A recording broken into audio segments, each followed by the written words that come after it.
Kaif 5 test 6 की discussion के लिए आप लोगों को स्पेशली मैंने बुलाया है।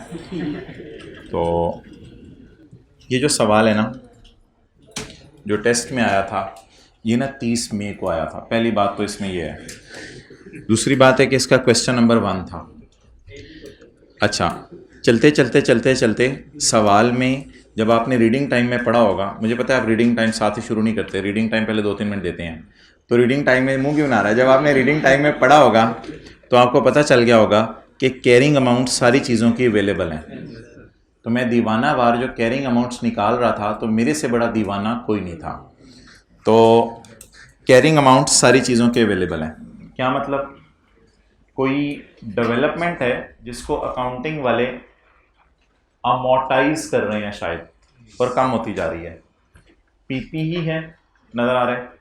फाइन पेएबल की कोई कैरिंग अमाउंट्स हैं, ये कैरिंग अमाउंट्स हैं, इसमें से कुछ टैक्स बेस नहीं है। ये सबको सीए हो गया है, किसी को टीबी नहीं हुआ, अल्लाह का शुक्र है। ये सारी कैरिंग अमाउंट्स हैं, और ये liability for health care benefits है। कोई लाइबिलिटी है, liability for health care benefits. तो जैसे प्रोविजन फॉर ग्रेचुटी होती थी, उस टाइप की कोई चीज़ है। ओके, तो ये कैरिंग अमाउंट्स रेडीली अवेलेबल हैं। अब हम क्या करें? अब हम इनके टी अकाउंट्स ओपन कर लेते हैं, ताकि प्रोडक्ट डेवलपमेंट कॉस्ट की मुझे ज़रूरत नहीं है। बाकी तरह मैं टी अकाउंट ओपन कर लेता हूँ, ताकि साथ साथ इसकी इंफॉर्मेशन को फारिग करता जाऊँ। पीपी मुझे बता दें जी, 31/12/94 कितने का है? 1 जनवरी 95 बन जाएगा ना? कितना? 36। मैंने साथ साथ शो किया हुआ है, मैं इधर शो करने आया हूँ। अच्छा, 31/12/95 कैरी डाउन। काश मैं भी सवाल को ऐसे लेके चलता। ओह, मैं ऐसे लेके चला, बताना जरूरी नहीं, अभी नंबर आएंगे तो पता चला। अच्छा, ब्रॉड डाउन 37,200, 31/12/44। कुछ लोगों ने 2 अलग अलग अकाउंट बनाए हैं, कोई हरज नहीं। अगर 2 एसेट्स थे ना, तो उनके 2 अलग अलग अकाउंट बना लिए, उसमें कोई हरज नहीं। अच्छा जी, ये पीपी का अकाउंट बन गया। और कौन सा है जी? Fine payable. Fine payable,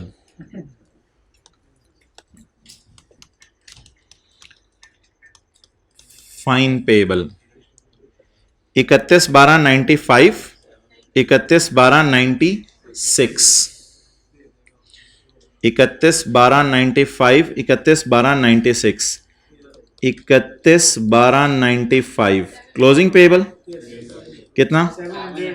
700। ना ना ना ना यार, तू पता नहीं क्या कर रहा है। 31/12/96, फिर मैंने कुछ कहा तो तू कहेगा। अच्छा जी, 1400। ओके, और 1 जनवरी 96 ओपनिंग पेएबल कितना? 700। अच्छा, एक और अकाउंट है, liability for health care. Liability for health care, provision for health care भी कह सकते हैं जी। इसका बता दें, 31/12/95 का कैरी डाउन कितना है? 31/12/95 का कैरी डाउन 2000, और 96 का 3000। ओपनिंग शोपनिंग कोई नहीं है। इधर कितने हैं? 2000। और इधर कितने हैं? 3000। क्लोजिंग, क्लोजिंग ओपनिंग नहीं है सवाल में। Brought down 2000। अब जो इंफॉर्मेशन आएगी उसमें हम पढ़ते रहेंगे और पढ़ के पिक करते रहेंगे। यार इधर देखो ना। अच्छा, करंट टैक्स में आपको ज़बानी बताऊंगा, टी अकाउंट साथ साथ बनवाऊंगा। Charitable donation are recorded as an expense when they are incurred. Charities expense के तौर पे रिकॉर्ड की जाती हैं जब वो इनकर हो जाएं, और not deductible for tax purpose. और टैक्स वाले कहते हैं हम इनको माइनस नहीं करने देंगे। टैक्स वाले कहते हैं हम इनको माइनस नहीं करने देंगे। अच्छा, मुझे ये बताएं यार, चैरिटी के बारे में इस तरह नहीं सोचना था कि ये पेएबल है। वजह, जो खर्चे का पेएबल बैलेंस शीट में गिवन नहीं है, तो वो खर्चा सिर्फ क्या है, पेड। तो कैरिंग अमाउंट और टैक्स बेस की कैलकुलेशन में चैरिटी को नहीं लेके जाना था। करंट टैक्स की वर्किंग में 95 में आपने 500 उल्टा देना था और 96 में आपने 350 उल्टा देना था। कितना कितना उल्टाना था, 500 और 350। डन। नेक्स्ट, इन 1995 हमारा साल जो है ना 95, 94 और 96 में से लेटेस्ट 96 है। इन 1995 एंटिटी को बताया रेलेवेंट टैक्स अथॉरिटीज़ ने कि उनका इरादा है कि वो एक्शन लेने लगे हैं, हम जो सल्फर एमिशंस कर रहे हैं हमारे खिलाफ एक्शन लेने लगे हैं।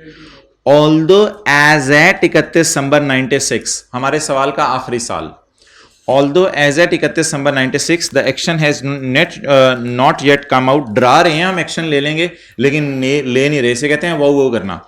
तो not yet come to court entity, लेकिन हमने एहतियातन लाइबिलिटी बुक कर ली हुई है। Entity has recorded a liability of 700 in 95। इसका मतलब है ये खर्चा फॉर द ईयर है। इन 95 में हमने 700 की लाइबिलिटी बुक की है। सबसे पहले हमारा बेस्ट एस्टीमेट था फाइन का ये, और फाइन और penalties are not tax deductible, और 96 में ऑल्सो 700 की बुक कर ली है। इसी वजह से क्लोजिंग बैलेंस शूट अप करके कहां पहुंच गया है, we recorded 700 in 95, also in 96।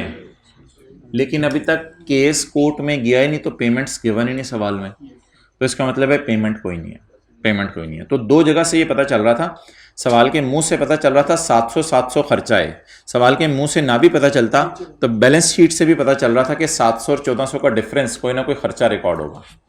अब देखना यह है, ये फाइन पेएबल है ना, तो देखना यह है कि ये भी चैरिटी की तरह डिडक्शन नॉट अलाउड है। लेकिन एक और काम भी करना है, इसको टैक्स बेस वाली कैलकुलेशन में भी लेके जाना है। वहां क्यों लेके जाना है, क्योंकि इनके पेएबल्स गिवन है ना, तो इनके पेएबल्स गिवन है, इसलिए इनको हम वहां भी लेके जाएंगे। तो पहले करंट टैक्स में ले लें। करंट टैक्स में आपको पता है खर्चा उल्टाना है कितना, 700 और 700। तो करंट टैक्स के अंदर ये 700 अलग है पिछले साल का, ये 700 अलग है इस साल का। इसके बाद पेमेंट्स इसकी हैं कोई नहीं, तो वो माइनस करने की जरूरत कोई नहीं। अगली बात, वैसे तो पेमेंट शायद माइनस होती भी ना, क्योंकि fine is deduction not allowed, तो फाइन बस उल्टाना ही होता है। अगली बात, मैंने कहा था ये सबर वाला रूल है, शुक्र वाला रूल है, या अजीब सा रूल है। तो कैरिंग अमाउंट ले जाएं, टेम्परेरी डिफरेंसेस ना आने दें। क्यों ना आने दें, क्योंकि ये कौन से डिफरेंसेस हैं, फाइन्स, परमानेंट डिफरेंस। इसलिए आपने जाना था फाइन पेएबल, कैरिंग अमाउंट 700, 31/12/95 और 31/12/96, 1400 और 1400। तो ये अजीब वाला सिनेरियो था। नेक्स्ट,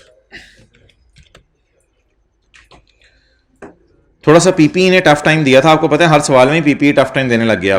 पॉइंट नंबर 3, हालांकि हम समझते थे FR1 पड़ी हुई है।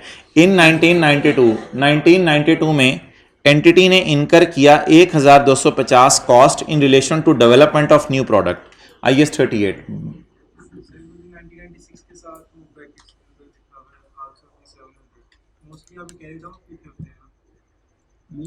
मैं बताता हूं। Although as at 31 December 96 the action had not yet come to court, अभी तक एक्शन कोर्ट में नहीं गया। We recorded a liability of 700 in 95। In 95 से क्या मुराद है, for the year in 95 being its best estimate. Fines and penalties are not deductible. 96 हमने रिकॉर्ड किया था also in 700।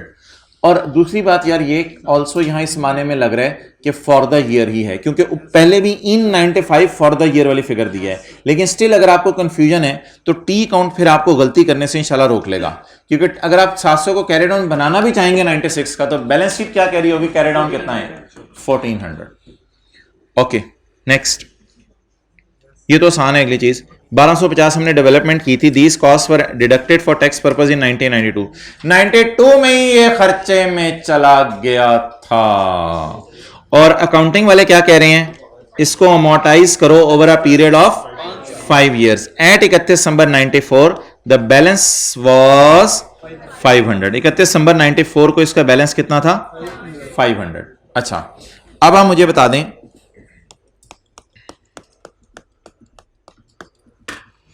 92, 93, 94, 95, 96.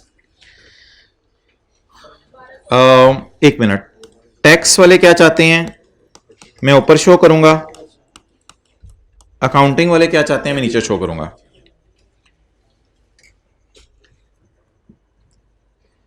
The cost are deducted for tax purpose in 1992.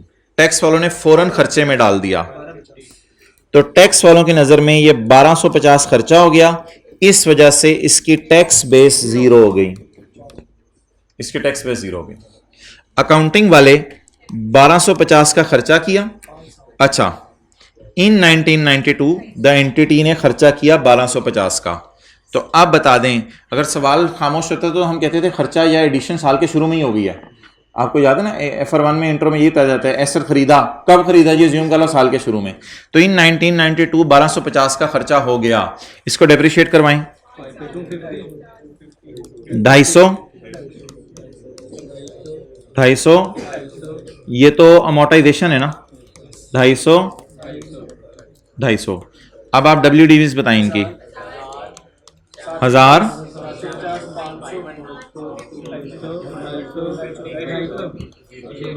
0.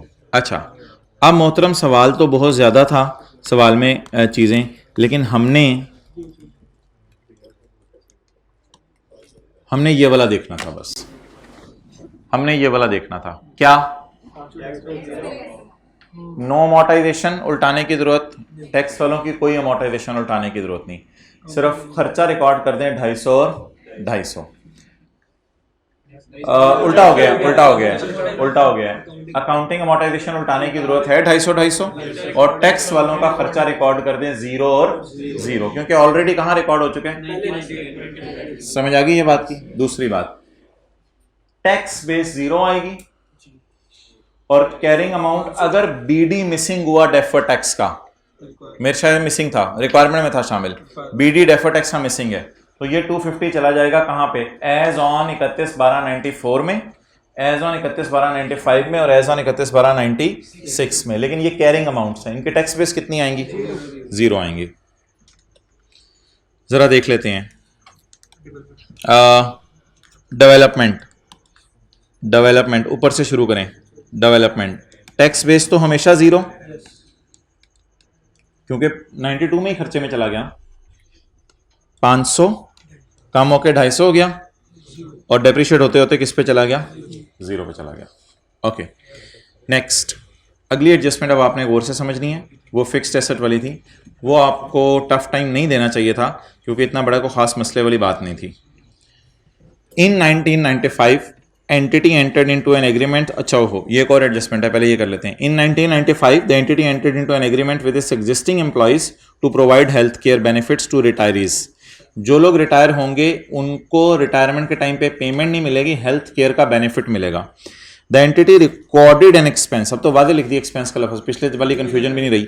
The entity recorded an expense as an expense the cost of this plan as employ provide service. 1995 में कितना expense है? 2000, और 1996 में 1000. ये expense है जी. माजरत, मैंने ज़रा जल्दी शुरू कर लिया था आपको. फिक्स्ड एसेट वाली एडजस्टमेंट अब मैं करवा दूंगा, लेकिन आप भी वैसे लेट हैं. अच्छा, तो एक्सपेंस और एक्सपेंस कितना जी? 2000 और 1000. क्लियर? और अल्लाह का शुक्र है अकाउंट टैली है, इस वजह से कि कोई एम्प्लॉय रिटायर नहीं हुआ, तो रिटायर ना होने की वजह से उसे कोई भी पेमेंट हमने नहीं की, इसलिए पेमेंट वगैरह का कोई चक्कर नहीं है. बल्कि सवाल में लिखा हुआ है no payments to retirees were made for such benefits. Health care cost are deductible when paid. तो इसका मतलब है ये फिर कैश अकाउंटिंग फॉलो कर रहे हैं. तो अब करंट टैक्स में क्या करेंगे? खर्चे को उल्टा देंगे, पेमेंट को लेस कर देंगे, जो है ही नहीं. खर्चे को उल्टा देंगे, पेमेंट को लेस कर देंगे.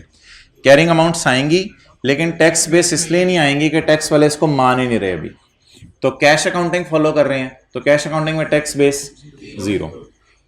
चलें जो जो लेट आए हैं, अब अगली एडजस्टमेंट हमारी मेन है, इसके लिए उसके लिए अटेंटिव हो जाएं। मैंने आप लोगों के आने से पहले इनको ये चीज़ बताई है कि कैरिंग अमाउंट्स, खामोश, कैरिंग अमाउंट सवाल में गिवन थी। ये सबसे बड़ा इस सवाल का बेनिफिट था, कैरिंग अमाउंट सवाल में गिवन थी।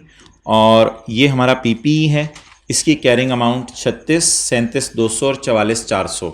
तो ये मैंने ज़रा टी काउंट बना लिया था, 36, 37, 200, 37, 200 और 44, 400, ये टी काउंट है। अब मैं पहली एडजस्टमेंट पढ़ने लगा हूँ पीपीई की। अब अटेंटिव हो जाएं, अकाउंटिंग वालों की नज़र से पढ़िएगा अभी, क्योंकि ये ना कैरिंग अमाउंट्स हैं, तो अकाउंटिंग वालों की नज़र से पढ़िएगा। टैक्स वालों की कोई बात करे तो थोड़ी देर के लिए इग्नोर कर दीजिएगा। Buildings are depreciated at 10% on a year straight line basis for tax purpose, अभी छोड़ें। Motor vehicles are depreciated 25% on straight line basis for tax purpose, अभी छोड़ें। A full year depreciation in the year of purchase, जिस साल ऐसा खरीदा जाता है पूरी डेप्रिसिएशन, ये टैक्स वाले चाह रहे हैं। There was an addition to building of 6000 during 95,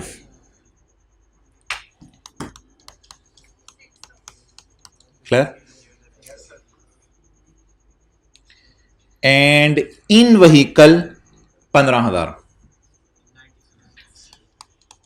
अब आप मेरे से ये सवाल पूछेंगे कि आपने एक ही अकाउंट बना लिया है और उसी अकाउंट के अंदर आपने एडिशन डलवा दी है बिल्डिंग की और आपने एडिशन डलवा दी है व्हीकल की। आप जरा बताएं आप चाहते क्या हैं? भाईजान सवाल चाहता है, सवाल ने डेटा अलग अलग दिया ही नहीं हुआ कि बिल्डिंग्स अलग कितनी है और व्हीकल्स अलग कितनी है। तो पीपीई से मुराद है बिल्डिंग्स भी इसमें शामिल हैं और व्हीकल्स भी इसमें शामिल हैं। तो सवाल ने डेटा अलग दिया ही नहीं, इसलिए मैं अलग अलग अकाउंट कम से कम अकाउंटिंग वालों की नज़र में शायद अभी तक जो मैंने डेटा पढ़ा है नहीं बना सकता। ये पहली बात होगी। आगे डेटे में हो सकता है मैं बना सकूं, लेकिन फिलहाल मेरा गुजारा चल रहा है। The cost of building is 50,000 and vehicle is 10,000 at the end of इतने एंड इतने, 94 के एंड पे। The tax allowance already deducted is इतने। ये एडजस्टमेंट मैं बाद में पढ़ता हूं, लेकिन मुझे एक चीज बता दें, अकाउंटिंग वालों का डेप्शन रेट नहीं गिवन, अकाउंटिंग वालों का डेप्शन रेट नहीं गिवन। इस वजह से मुझे एसेट्स की कॉस्ट गिवन है, लेकिन फिर भी मैं जान जितनी मर्जी मार लूं मैं डेप्रिसिएशन रेट्स निकाल नहीं सकता, क्योंकि सवाल में डेप्रिसिएशन रेट्स का डाटा अवेलेबल नहीं। और भाईजान सवाल के अंदर जो है वो डेप्रिसिएशन जब बैलेंसिंग निकल रही है तो मैं क्यों इधर उधर जाने की कोशिश करूं। टैक्स डेप्रिसिएशन रेट गिवन है, अकाउंटिंग डेप्रिसिएशन रेट मिसिंग है। तो आसानी करते हैं अपने लिए, क्या करें, बस डेटा सारा अवेलेबल है, डेप्रिसिएशन अकाउंटिंग वालों के निकाल लें। कितना? 4800। और ये बता, बंदा रखा हुआ है, बता 7800। ये क्या हो गया? पीपीई का काउंट बुक वैल्यू पे। इसमें बिल्डिंग्स भी डाल दी इसमें हमने और इसमें व्हीकल्स भी डाल दी। अच्छा, टैक्स वालों की, अकाउंटिंग वालों की ओपनिंग क्लोजिंग बीवियां गिवन थी।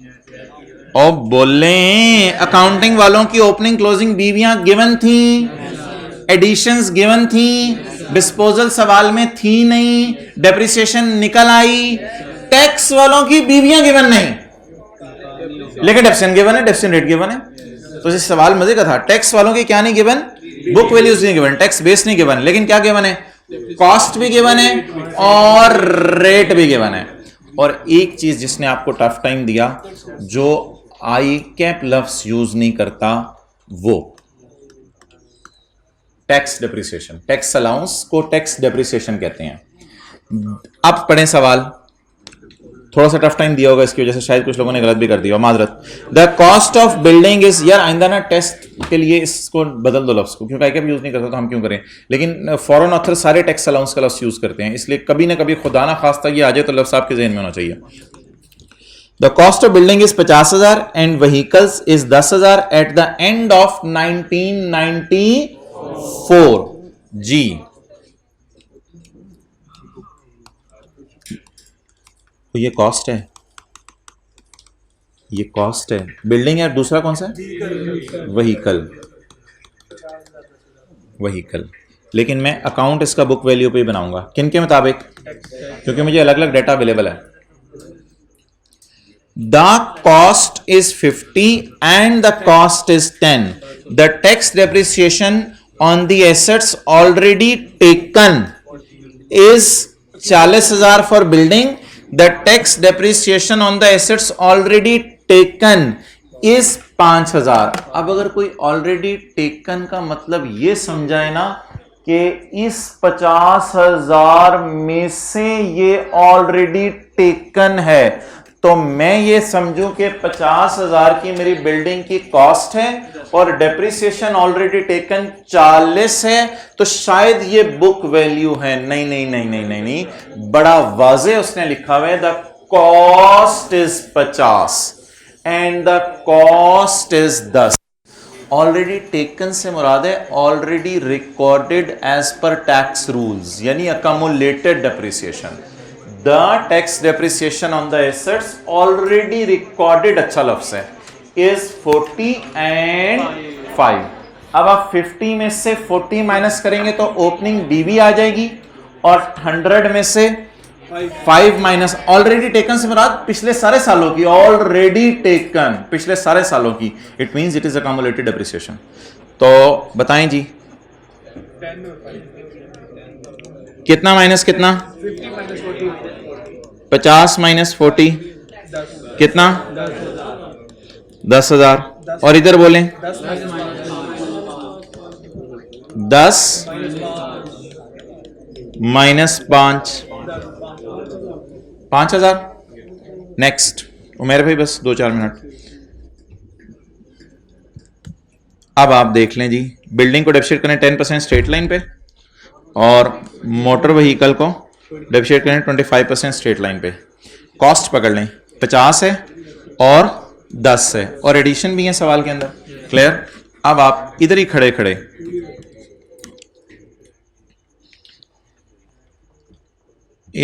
खड़े आप मुझे, माशाल्लाह आप बुरा मना गए, हमने इतनी मेहनत से आपको कैलकुलेट किया था, आपने हमारे किए हुए पे सब।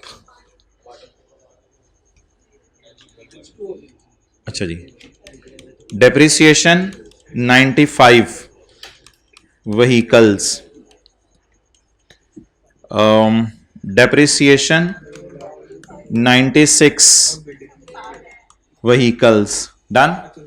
अच्छा जी, 95 की डेप्रिसिएशन बताएं जी हिम्मत करके, व्हीकल्स की मैं डाटा आपको हाईलाइट कर देता हूं। 95 की डेप्रिसिएशन व्हीकल्स की, कॉस्ट कितनी है व्हीकल्स की? 10,000, 94 के एंड पे। और व्हीकल्स में एडिशन सिर्फ किस साल हुई है? 96 में। व्हीकल्स का डेप्रिसिएशन रेट, चलें टेक अ पॉज, अब सोचें 95 के अंदर जो है वो क्या मैं ओपनिंग वालों को डेप्रिशिएट करूंगा? 10,000 ज़रब 20 पूरे साल के डेप्रिसिएशन जी 2500, और full year depreciation the year of purchase, तो खरीदी हुई को भी पूरे साल डेप्रिशिएट करूंगा, लेकिन 96 में। तो ये कितना हो गया? 2500।